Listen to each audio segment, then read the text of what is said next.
what women want. We want to build wealth. We want financial freedom. And we want to know that our futures are secure. Hi, I'm Sonia Booker. And for the next few minutes, I'm going to share with you some practical ways that you can start building your wealth today.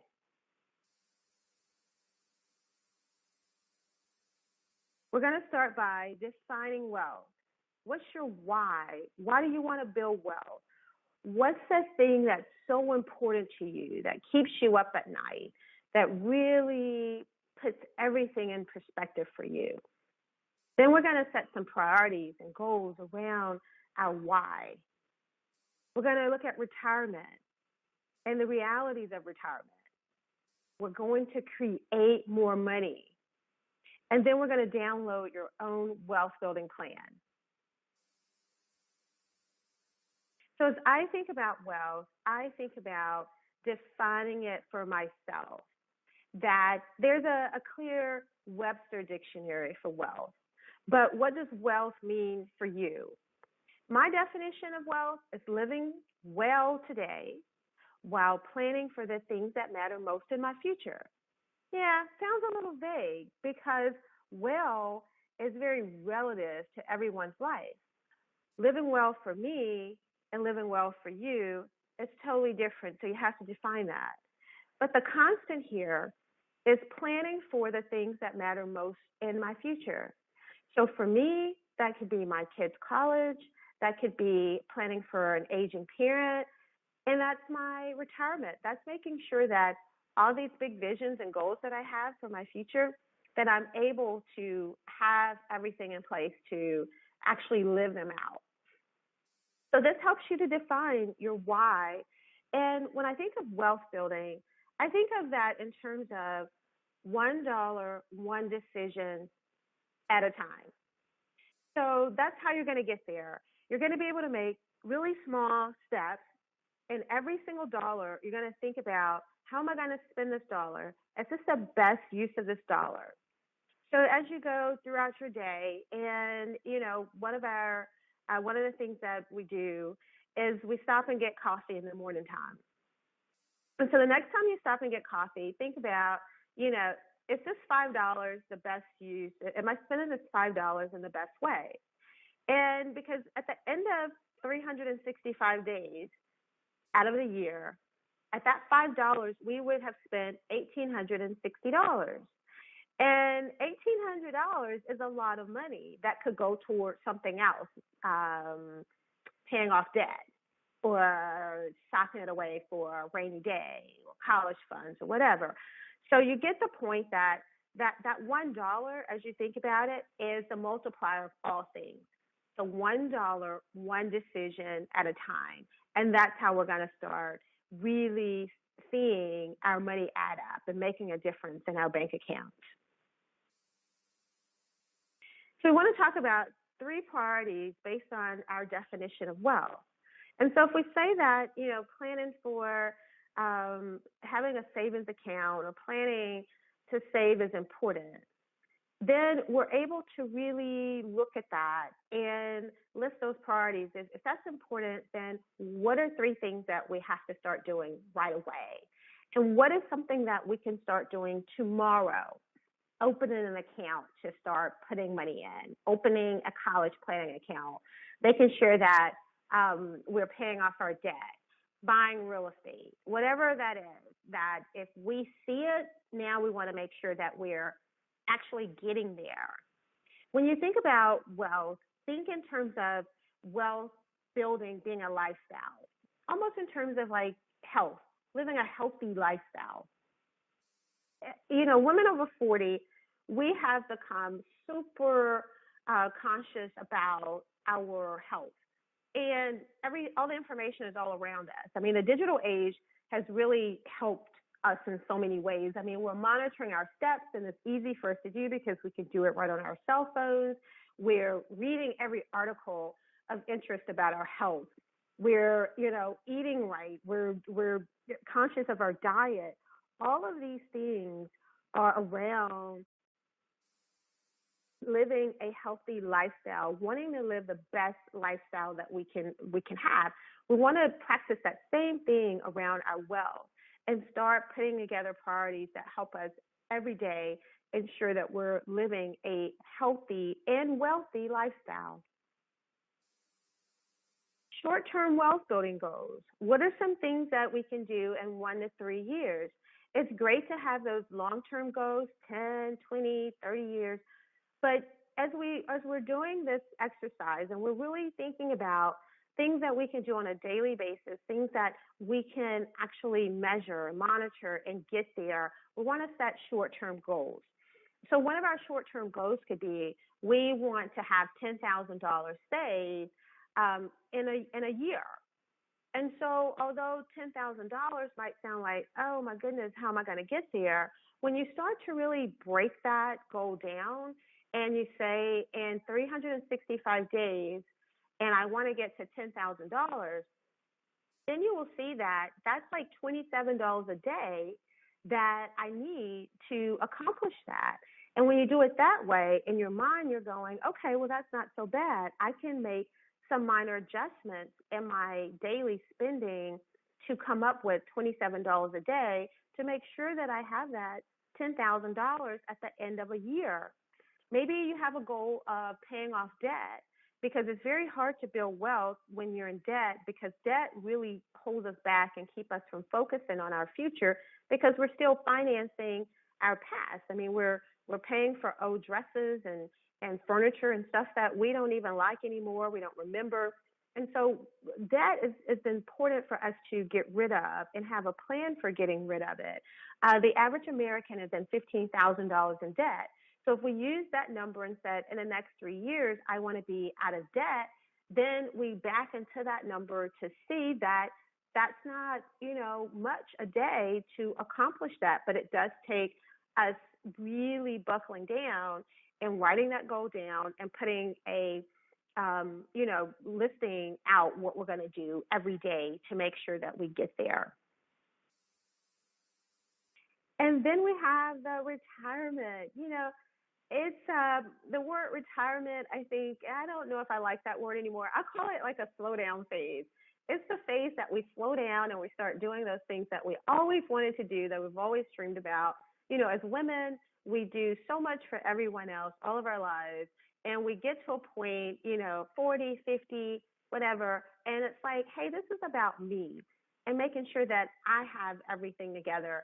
And for some of us, we may be behind a little bit. I mean, there's a recent study that revealed that women ages 35 to 55, we have less than $30,000 in retirement, which is not good. And over 50% of us, that's the situation.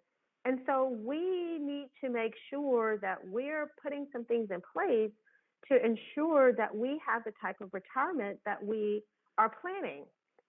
There's an exercise that I like to do where you close your eyes and you just think about what retirement looks like for you. And, there's all kind of things that come to mind and your eyes are closed and you're thinking about the wind blowing through your hair and just being real carefree. And, maybe you're spending your retirement or your slow down phase traveling the world, just hanging out and being, doing the things that you always want to do. Maybe it's something you're in a second career, but it's a fun career. It's something that you've wanted to do. And, maybe you're in Bora Bora. You live half the year in a foreign country and the other half, at home or in the States or whatever. What does that look like? What does it feel like as you settle into that thought? And you just kind of drift there. And before we drift away in this presentation, we better open our eyes. And, we kind of open our eyes and it's like, oh, what was that like? And, I get all these stories and it's like, oh, I saw myself, really being carefree. I felt the wind. I was on a cruise. And we have these things that we see, and the imagination is very powerful. And there's a new visualization campaign going around on social media by a lot of the big companies. And because we know the power of this visualization, it's saying, hey, draw one picture that describes your retirement. And these pictures are, people. One lady drew this picture of just being in a park, and you saw the swings and a slide, and she's there and kind of pushing a swing, and there are kids all around. And it's like, okay, well, what does this signify for you? And she's like, this signifies my retirement with my grandkids and just being free to spend the time that I want to spend with them, and just kind of hanging out. And it's like, oh, wow.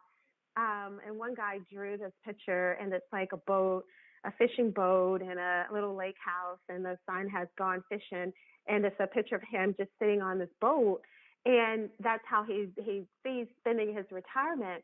But then you look at the fact of, are you really at that point? Are you living a life to get you to what you see your ultimate being? And I have to caution you, because the number one job for retirement, and I know it's an oxymoron, the number one retirement job is a Walmart greeter. And the majority of the Walmart greeters are women. And as women, we live an average of 7 years longer than men. And so in a lot of cases, we're outliving our money. We don't have enough money to get us through the whole point, the whole period of our retirement. And as I travel the world, I'm speaking, and I, usually find myself for some reason or another in Walmart needing to get something. And I talk to the wonderful greeter, who's usually a female, very nice, very polite, older woman. And we talk about a lot of different things. And we usually get to this conversation around, how do you see this? How did you get here? And you find the stories of, I was bored. I wanted to be out around people. But 8 out of 10 times you hear the story that says, I had to come back to work. I ran out of money, and this was something that I'm able to come and do. But this is not what I had in mind. And so we really don't want that to be kind of, this accidental situation. We want to be real purposeful around planning for this phase in our life and having it go the way that we want it to go. And so we look at the reality of retirement. And we kind of back into this to get to this point, and we start with, what is your current age? Maybe it's 50, maybe it's 55. And what age do you wish to retire? Is that 60? Is that 65? Is that 70? This age keeps going up. And, so then what's that difference? We have 10 years or 15 years to put things in place. And when you retire, how much money would you need each month to maintain a comfortable lifestyle? This may not be the lavish lifestyle, but it could be very comfortable in that you have enough and you're able to do the things that are important to you. So if you're living off $10,000 now, you know that going into retirement, you really want to look at scaling back. You don't want to have a house payment. You don't want to have car payments and a lot of debt. You want to scale all that stuff now while you can in this working time frame, so that when you get to that other point, you'll be very light and free of a lot of bills, so that if you live off of $10,000 now, you may only need $5,000 to live very well, because you don't have any debt. You don't have any, big overhead. So start looking at that, today. And are you on track is always that question around, if I did nothing, and if I answer these questions and I continue with what I'm doing, am I on track? And that's something that you have to really answer for yourself. There's some wonderful financial advisors and wealth advisors that have really extensive resources and exercises and charts and all these wonderful things that allow you to really plan this retirement out and look at your money and match it up to where you are and where you're going. But here's some resources at the bottom. SocialSecurity.gov is a really good tool that allows you to put in your information, and it shows you on an up-to-date standpoint where you are financially in terms of Social Security. So it says, if you retire at 62, this is how much money you'll get on a monthly payout. This is how much money you'll get at 65. So you're able to go in and look at that. And that number is usually about 40% less than what you're making now. But it's good to have that number and then to look at your other 401ks and our IRAs and stocks and bonds and real estate and all the other things that you're putting in place as supplements for the Social Security, or as main, or let your Social Security be the supplement.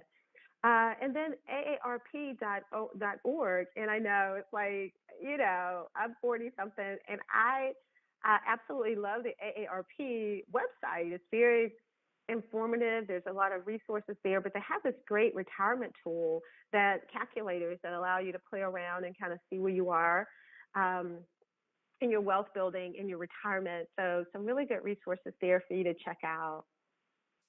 I knew that retirement would take a lot of conversation because we want to make sure that we retire or slow down well. Now, this is one of my favorites here, and this is talking about streams of income. Now, the rule of thumb, you really want to have at least 2 streams of income. So discover your talents, discover a stream of income. What are some of those things that you do now, these gifts and talents that you have? And a lot of times, we don't value these talents. For me personally, I used to do a lot of things for free just because I enjoyed doing them. And you'll discover your talents and things that you'll do for free and things that you don't feel like you're working, because that's just your natural abilities of things that you enjoy. But you do want to start to value those because they could be very lucrative in getting you to where you need to be. And there's absolutely nothing wrong with putting a value on these streams. We know that we can't just depend on one stream of income, and that could be your primary job or whatever. We want to have some other streams, at least 1 or 2. Some people, say 7 is the magic number. I teach a lot about real estate in terms of an additional stream of income. I like passive income. I like residual income. I like having those streams that I don't have to work for all the time. And that's very important to start thinking about creating more money. That's the number one question I get as I'm out, and people say, hey, this wealth building stuff sounds really great, but I live off of every dime that I make, so how am I going to build wealth? And my answer is, create more money. And this is how you do it. I usually get, a funny look until you're going to make more money.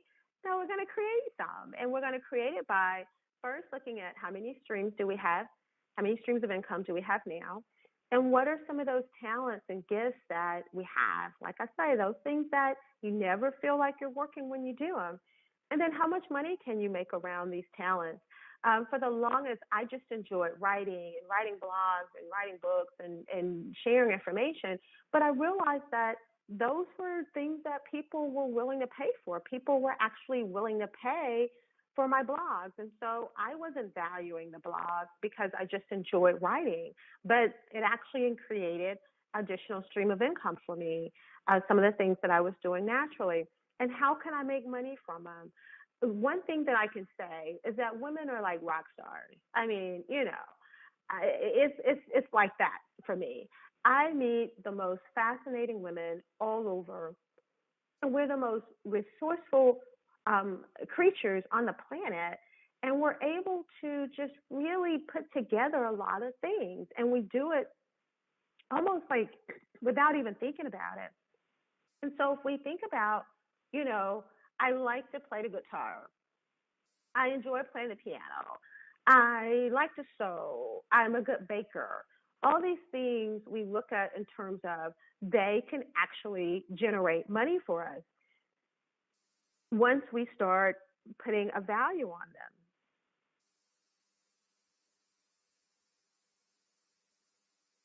And so what's your plan? What is that thing? How do you get from here to there? How do you get from A to B, A to Z? Putting a plan in place is going to help you to really chart that course and help you to stay on course for what are the things that you say are important to you. And just remember, you build wealth $1, one decision at a time, because you and your future matters. So here's a resource. Check out soniabooker.com/wealth building. And there you will be able to download a wealth building plan so that you can fill it out and really start to let that be your guide and start filling it in and thinking about all the wonderful things that you want to do in life and making sure that you are on track and you get on track to accomplish those. So I hope that I've shared some really good practical information with you, some things and some insights that can help you start building your wealth today, $1, one decision at a time. And please continue to follow me and visit my website at soniabooker.com and on all social media. I look forward to seeing you there. And as always, happy wealth building. Here we go.